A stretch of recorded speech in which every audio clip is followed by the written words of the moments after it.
ନମସ୍କାର। ଆଜିର ଭିଡ଼ିଓରେ ମୁଁ ଆପଣମାନଙ୍କୁ ସ୍ନାନ ମନ୍ତ୍ର କହିବି।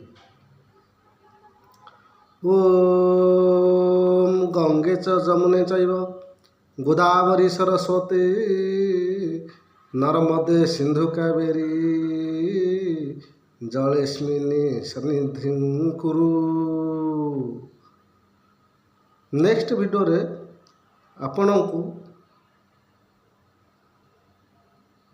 ଚନ୍ଦନ ଲାଗି ମନ୍ତ୍ର ମୁଁ କହିବି।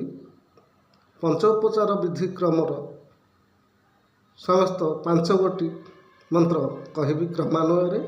ନେକ୍ସଟ ଭିଡ଼ିଓରେ ଆପଣମାନଙ୍କୁ କହିବି ଗନ୍ଧ ବା ଚନ୍ଦନ ଲାଗି ମନ୍ତ୍ର। ଭିଡ଼ିଓଟିକୁ ଲାଇକ୍, ସେୟାର, ସବସ୍କ୍ରାଇବ୍ କରିବେ। ରଖୁଛି। ଜୟ ଜଗନ୍ନାଥ।